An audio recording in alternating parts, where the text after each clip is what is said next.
What's up, guys? Welcome back to this Snowfall Season 5, Episode 7, Lying in the Hammock breakdown. This season of Snowfall has certainly taken a lot of twists and turns that were unexpected.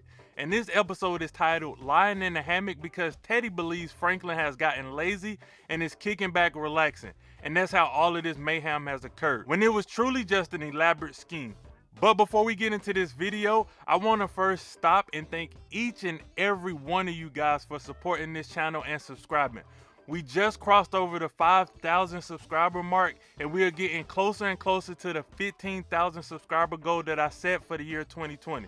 So I am super appreciative to all of you guys that hit the subscribe button in the recent weeks. If you're new to this channel, please be sure to hit the thumbs up, subscribe, and bell notification because like I said, I am on the road to 15,000 subscribers in the year 2020, and I can only get there with your help and support. And secondly, I want to of course give a shout out to all of you guys in the comment section by reading a few of your great theories. Miles says, my favorite part of the Franklin and Kane conversation is the end. Kane gets back to coaching the Pee Wee players and says that they are champions. However, the camera seems to focus a bit on Leon and Franklin leaving the scene. In my opinion, it's a reference to how he taught/coached them to be the men they are now. Night Owl says, you bringing up how Peaches doesn't know about the lunch says a lot. I think Vernique is definitely this season's Trojan. Kane and Peaches are the scapegoat for the audience, especially Kane. There's no question in his motives. Go home, Roger. That's a hilarious name, by the way. Go home, Roger says, if you're from California, you know back in the day, Griffin Park had closed. Zookeepers and others were able to get their hands on a few animals. Hence, you would hear zoo animals running through the streets of LA because people who had them, they didn't know how to properly take care of them. And it led to them escaping from people's homes. The fact that they put this in Snowfall is a gem in itself. I definitely didn't know that, but that makes the tiger make a little bit more sense to me now for sure. Samuel Taylor says, I think the reason why Franklin and everyone else didn't know about Kane being out is because Franklin and everyone is far removed from what's actually going on in the hood. Franklin and Vernique isn't there, Jerome and Louie are no longer there, and while Leon is still there, he's trying to distance himself from the BS. Leon's crew is with him mostly, and the two girls that Franklin hired are mostly with him as well. Not only that, but it's a perfect play in how the entire series has been with Franklin and the crew about information in the street. They're completely oblivious to anything that doesn't concern them in the moment. John Hendricks says, my guess is Franklin girl might be an agent trying to take Teddy down. That would explain her ability to know that the gun reload and falsifying documents. And then lastly, Island Indigo says, Sissy and Ivy are the ones behind this. Vernique is a writer's decoy. We all think that we're smart saying that it's her, but it's too obvious. It ain't Jerome. Louie wouldn't quietly put a hit on Kane if she was working with him, so it's not her.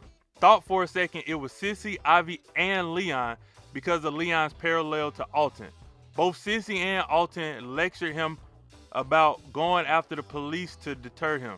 Maybe they're both working for the same agency and didn't want his activity to blow up the operation. He would have had a different conversation with Kane if he was in on it too. Conclusion, Sissy, Ivy, Kane all work with an agency. It's also why Kane was out for months and no one knew. That's a really, really good theory as well, and very plausible. The way that Snowfall has been written this season leaves it open to a plethora of possibilities. I want to thank all of you guys for all of your great comments and theories. I can never get to all of them. So if you didn't see a comment at the beginning of this video, please be sure to look out for it at the end of the video because I try to fit them all in at the end. So let's get right into this episode. This episode starts with a meeting with Jerome, Louie, Franklin, and Leon in Jerome's warehouse. One thing to point out is Ivy has provided Franklin with much higher security as my man here stands with an AR on full guard. The two main focuses of this episode are addressed immediately. Peaches. What about Peaches? Say about that turncoat motherfucker. I don't think he knew. Peaches just wanted the money. I got top notch to hire a professional. We'll hunt that nigga down. We'll find him. That's Jerome's main concern. He feels betrayed and he is torn up about this. It's a matter that he must take into his own hands. And then Kane. Okay, so how we gonna hit back at Kane? We don't. Not yet. This is an issue for Leon and Franklin to handle. They both know they messed up this situation and they just have a guilty conscience and they want to do something right in the hood for once. They want to resolve this conflict with Kane. Leon decides to take the lead on this one. Leon has had enough of the violence. This shit ain't just about Kane. It's about black bodies in the street. It's our people wiping each other out. All we're asking for is 48 hours. I'm not trying to say that she can't be busy all the time, but every single time Franklin walks into the office, she is wrapping up a call with the city or something involving this deal. This is so convenient to me. You mean to tell me every time Franklin walk in, she just has an update? CIA Teddy is gonna end up killing you if the gangsters don't, Teddy. See, now you're starting to sound like my mother. This whole CIA Teddy comment rubbed me the wrong way too. Why do everybody think that Teddy wants to kill him? I'm serious. Y'all two been talking about this shit? Boy, Franklin put 2 and 2 together real quick with Sissy and Vernique talking. Teddy asks, Doesn't make any sense. How would they have known the location of all 3 drops, especially ours? there wasn't 3 drops. It was only technically 1 drop, 1 lunch meeting, and 1 gun purchase. I really don't like this attitude from Teddy, as if he hasn't made mistakes and put other people's lives in danger. And he has never had a problem with Peaches before this, so how could anyone else see this coming? He's just looking for someone to blame and ridicule for his pain. And second, you will come alone. No one else. How does this make it safer by Franklin just coming alone? And then there's your mother, who's back from Cuba, I hear. She decided it was time. That's not the deal. Actually, the deal was Alton would go to Cuba and never return. His mother went to join Alton. His issue was never with her. He truly is just lashing out at this point. Like, come on, bro, seriously? I pulled one thing from this conversation, which is Teddy knows about the downtown purchase. Way too high profile for my taste. This real estate company of yours, you got some kind of prize from the city? Yeah. So, just maybe it's a real thing and Vernique hasn't faked the entire paperwork and things like that. This search for Peaches is interesting to me because it gets us into the mind of Jerome. He is physically, mentally, and emotionally damaged.